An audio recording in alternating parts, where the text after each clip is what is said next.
Halo Sobat Sehat, berjumpa kembali bersama saya Abdi dalam channel Dr. A to Z. Di segmen kali ini, saya akan berusaha menjawab segala macam pertanyaan yang sudah masuk ke dalam halaman pribadi kami, baik itu melalui IG Dr. A to Z, atau melalui YouTube, atau bahkan pertanyaan langsung yang dilemparkan kepada saya pribadi atau kepada kru dari Dr. A to Z. Hari ini di segmen Q&A, saya akan berusaha merangkum dan menjawab pertanyaan-pertanyaan terkait asam lambung.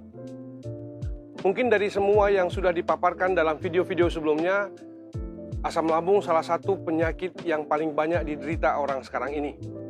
Untuk itu, buat Sobat Sehat semuanya, silakan kalau ada yang mau ditanya terkait asam lambung kembali, disampaikan di kolom DM kami, atau dikirim email ke kami, sehingga nanti kami akan membuat sesi Q&A berikutnya. Untuk hari ini, kami sudah merangkum 15 pertanyaan yang sudah masuk selama beberapa waktu ini kepada Dr. A to Z.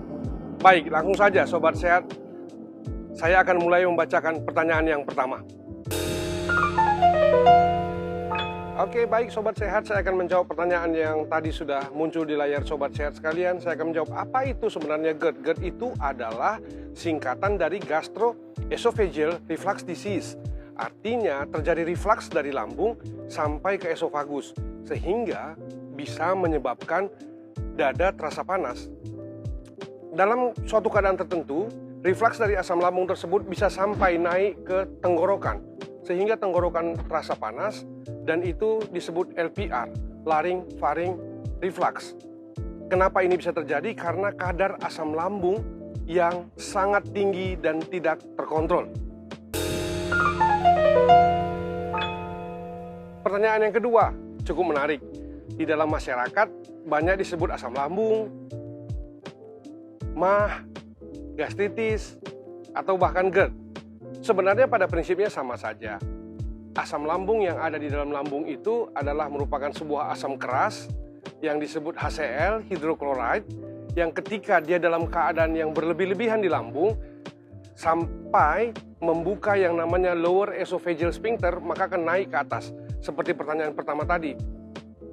Kalau sudah naik ke atas, itu sudah disebut GERD.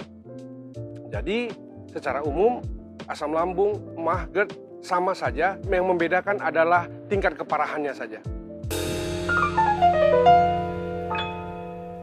Pertanyaan ketiga ini menarik banget ya, Sobat Sehat.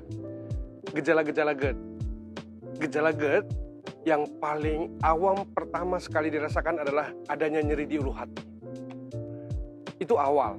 Kemudian perut terasa kembung, begah, perasaan tidak nyaman. Kemudian stadium lanjut dari situ mulai merasakan dada panas apabila terlambat makan, apabila sedikit stres, apabila makan yang asam-asam, atau minum kopi dalam jumlah yang banyak, dan jantung seperti berdebar-debar. Itu gejala awalnya. Kemudian gejala selanjutnya akan saya terangkan mungkin dalam pertanyaan berikutnya.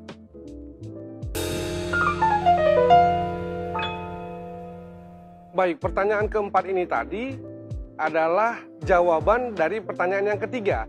Lanjutan dari GERD yang tidak terkontrol ini tadi, pada akhirnya pasien-pasiennya atau kawan-kawan yang menderita asam lambung ini tadi akan bisa di level merasakan panic attack atau anxiety disorder, atau perasaan seperti takut kehilangan nyawa, atau muncul rasa cemas yang berlebih-lebihan. Nah, ini merupakan salah satu dari pertanda GERD yang sudah berada di stadium berikutnya.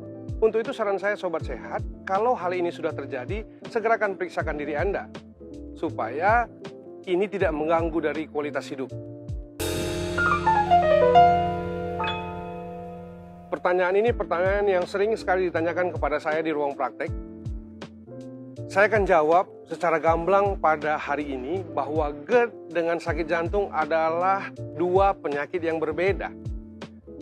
Dari terminologi namanya juga, GERD itu disebabkan gangguan di lambung dan daerah pencernaan, sedangkan jantung punya organ sendiri.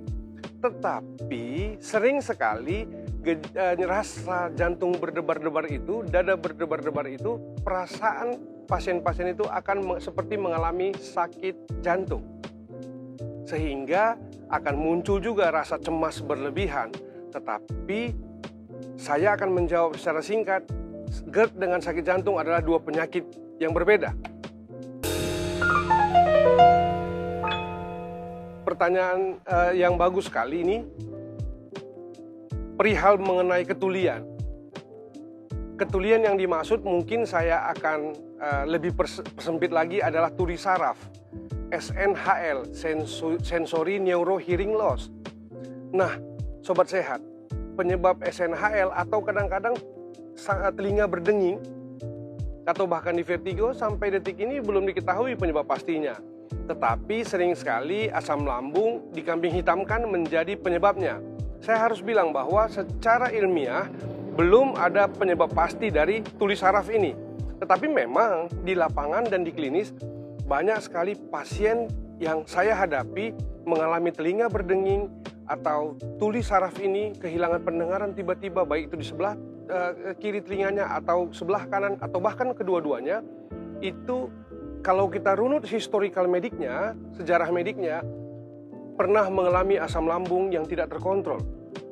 Jadi dalam praktek lapangan ketika asam lambungnya kita perbaiki, otomatis telinga berdengingnya atau bahkan kehilangan pendengarannya akan terjadi perbaikan. Ya, semoga memuaskan.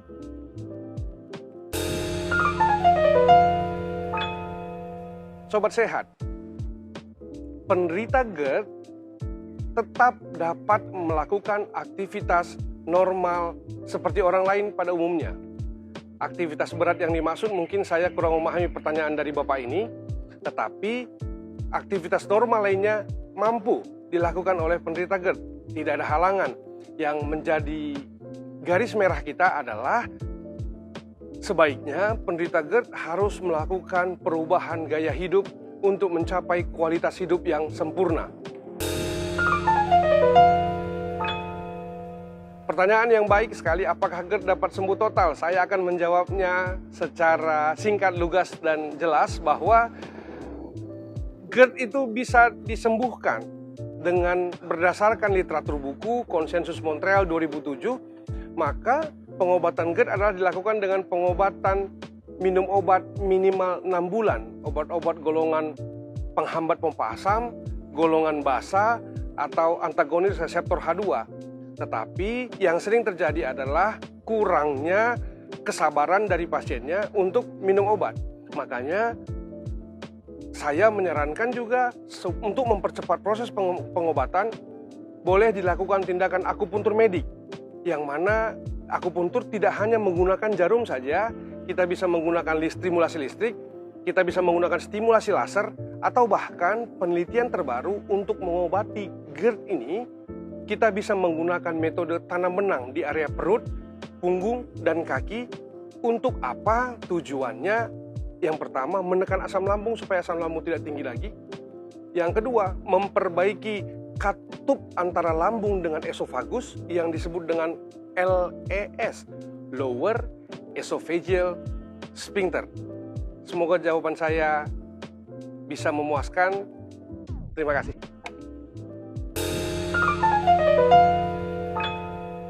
Baik, ini pertanyaan yang banyak sekali ditanyakan pribadi di ruang praktek kepada saya. Sobat sehat, yang pertama, untuk memaintain si GERD ini, selain mengkonsumsi obat, melakukan akupuntur, yang salah satu poin yang paling harus dijaga adalah pola hidup, yakni apa yang dimakan dan apa yang diminum. Saran saya, kawan-kawan yang sudah menderita penyakit GERD, makan 5 kali satu hari dalam porsi kecil-kecil. Artinya, saya sarankan sebaiknya mengkonsumsi makanan setiap 5 jam. 3 kali mengkonsumsi nasi dalam jumlah yang kecil, 2 kali mengkonsumsi cemilan. Cemilan yang dimaksud adalah cemilan yang sehat, yang aman, contoh biskuit. Saya tidak menyarankan makan roti karena roti ada raginya. Kemudian minuman apa yang disarankan? Minuman yang paling disarankan adalah air putih.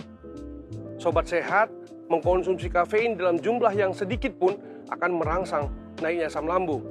Saya sarankan adalah hindari kafein selama masa pengobatan, yang pertama. Yang kedua, hindari minuman yang asam. Hindari makan makanan yang mengandung MSG yang banyak atau makanan instan. Kemudian apalagi harus dihindari? Makanlah buah yang aman bagi penderita GERD. Pertanyaannya, akan muncul pertanyaan baru, buah apa sih yang aman? Sebelum ditanya, saya akan menjawab duluan. Yang pertama, buah semangka, buah pepaya, buah pir, buah melon, buah naga, dan alpukat. Ini saja yang perlu sobat sehat konsumsi setiap hari untuk menjaga kadar asam lambung. Semoga membantu. Sobat sehat, saya akan mencoba menjawab pertanyaan yang hampir semua penderita GERD pernah merasakan ini.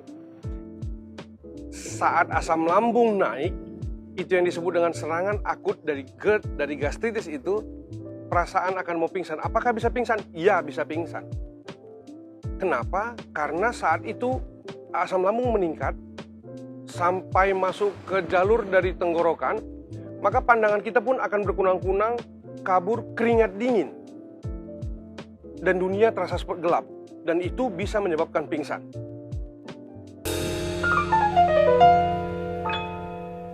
Yang perlu dilakukan saat GERD kambuh, yang pertama adalah saya sarankan sobat sehat untuk mencari pertolongan pertama, air hangat. Air hangat untuk diminum langsung, entah itu dalam bentuk teh tanpa gula, meredakan asam lambung. Yang kedua, saya sarankan mencari makanan cemilan yang ringan, segera untuk dikonsumsi. Tujuannya apa? Supaya lambung kita punya bahan untuk dicernanya. Saat itu dilakukan, saya sarankan sobat sehat untuk melihat video Dr. A to Z terkait asam lambung atau GERD. Pertanyaan ini pasti dari Bapak yang mengkonsumsi tembakau rutin. Tembakau akan meningkatkan asam lambung apabila Bapak melakukan atau menghisap rokok sebelum sarapan, sebelum mengisi lambung dengan makanan. Maka akan terjadi reflux dari asam lambung ke atas dan akan menyebabkan sedikit panas di dada. Jadi saya sarankan, kalau memang rokok belum bisa dihindari, merokoklah sesudah makan saat perut Anda terisi. Semoga bermanfaat.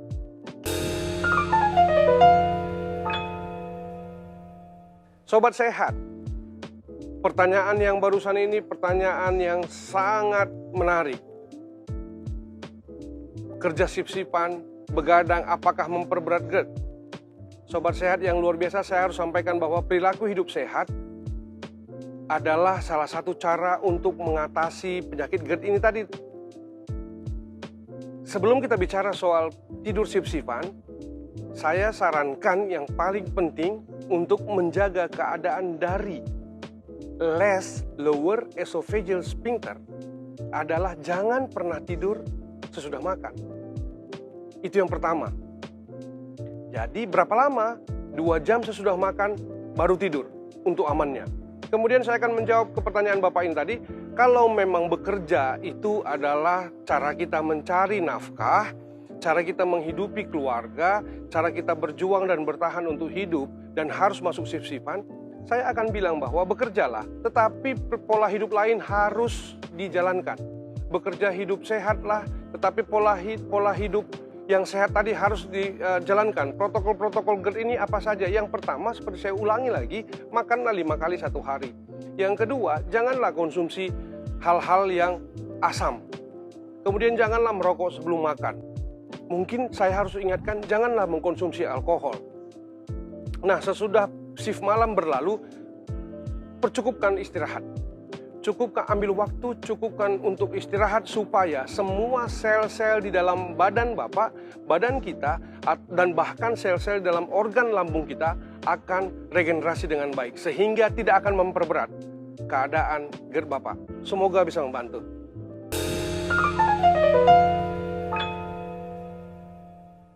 Di pertanyaan sebelumnya, saya sudah sampaikan bahwa keadaan stadium berikutnya dari asam lambung ini adalah panic attack dan bahkan kebangun waktu malam hari.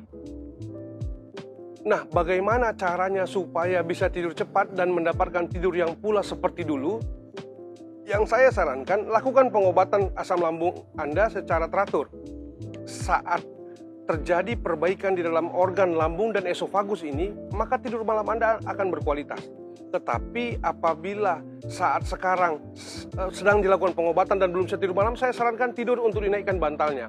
3 bantal mungkin akan membantu supaya Anda mendapatkan kualitas tidur yang cukup. Kenapa? Karena saat posisi badan begini, kita tidak terikut dengan gravitasi, asam lambung tidak akan naik ke atas. Semoga bisa membantu.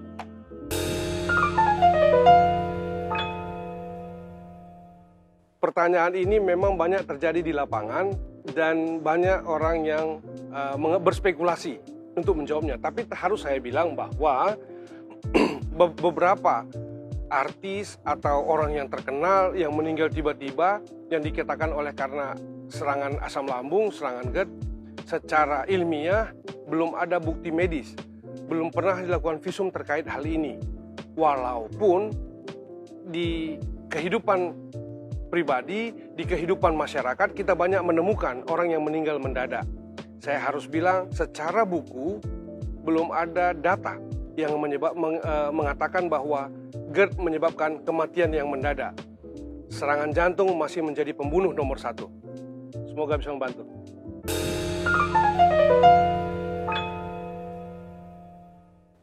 Baik, saya akan mencoba menjabarkan bagaimana cara mengobatinya dan menyembuhkan si GERD ini sendiri. Sobat sehat, mengobati GERD sesuai dengan konsensus Montreal 2007 seperti saya sampaikan tadi adalah menggunakan obat-obatan medis. Obat-obatan yang bisa didapatkan apabila sobat sehat berobat di dokter. Obat-obatan yang sering dipakai adalah golongan basa. Golongan basa yang sirup-sirup yang sering kita dapatin di warung untuk sebagai pertolongan pertama. Kemudian kalau untuk yang lebih lanjut kita akan menggunakan obat-obat yang dikatakan golongan proton pump inhibitor, penghambat pompa asam, yang ada di belakangnya azol berapa miligram. Kemudian ada obat-obat yang dikatakan bergolongan antagonis reseptor H2, yang namanya ada din di belakang. Itu obat-obatan yang lazim dipakai. Tetapi tidak kalah pentingnya adalah menjaga pola hidup yang sehat. Itu salah satu terapi yang paling utama. Terapi utama adalah membuat hidup kita sehat dengan cara pola hidup kita sehat. Kemudian menjaga emosional dalam hati, dalam pikiran, dalam perasaan, sehingga kita tidak mengalami stres. Karena sering sekali pertanyaan yang muncul, mungkin belum ditanyakan di sesi ini, Dok, saya sudah pola hidup sehat, olahraga cukup, kemudian tidur saya cukup, kemudian makan saya baik, tapi kenapa asam lambung saya naik setiap kali saya minum kafein sedikit saja? Satu hal yang tidak bisa kita ukur adalah pola stres. Nah, ini yang harus kawan-kawan semua lakukan manage. Dilakukan manajemen stres secara serius dan benar. Kemudian yang terakhir, sobat sehat, pengobatan GERD yang bisa dilakukan adalah melakukan pengobatan dengan akupuntur medik. Di video saya yang pertama, sudah saya terangkan bahwa adanya satu titik untuk pertolongan pertama yang disebut titik Chungwan, CV12. Nah, untuk pengobatan teratur, mungkin kalau sobat sehat sekalian datang ke rumah sakit yang ada dokter spesialis akupuntur mediknya, maka banyak penelitian yang sudah dilakukan terkait GERD ini. Akan dilakukan perangsangan di titik-titik akupuntur yang berada di perut, di tangan, dan di kaki secara teratur. Kurang lebih selama 3 bulan, maka sobat sehat asal teratur, maka sobat sehat bisa akan mencapai kualitas hidup yang baik lagi. Satu lagi yang mau saya bagikan. Adanya satu daun yang disebut daun Artemisia vulgaris yang akan bisa membantu menekan si asam lambung yang dihangatkan di area betis di titik Chu Sanli stomach 36, nanti di gambar akan disampaikan, dihangatkan. Kalau sobat sehat kurang jelas bagaimana cara penggunaan si moxa ini atau daun Artemis vulgaris ini, sobat sehat boleh tanyakan langsung kepada kami, baik itu via DM atau datang ke rumah sakit tempat kami bekerja. Artinya adalah jangan disepelekan atau bahkan diabaikan penyakit GERD ini. Temuin dokter Anda. Silakan lakukan langkah-langkahnya, persiapkan waktu, dan berkonsultasilah untuk mendapatkan pengobatan yang adekuat, yang sempurna dan paripurna. Terima kasih. Sobat sehat semuanya, demikian tadi saya sudah berusaha menjawab 15 pertanyaan yang sudah disampaikan, dirangkum oleh kru tim yang luar biasa dari Dr. A to Z. Semoga jawaban dari pertanyaan-pertanyaan tadi bisa membantu sobat sehat untuk memahami, mengerti, dan menyiapkan langkah untuk mengobati GERD-nya. Sebagai pesan penutup dari saya adalah lakukan pola hidup yang sehat secara teratur dan disiplin. Karena apa? Tubuh kita dan kesehatan kita adalah aset yang sangat berharga. Sebagai kata terakhir dari kami adalah bahwa selalu obat dari seluruh penyakit adalah hati yang gembira dan selalu menebarkan senyuman. Demikian dari saya sobat sehat, semoga bisa membantu. Salam tenang, salam senang, dan salam menang.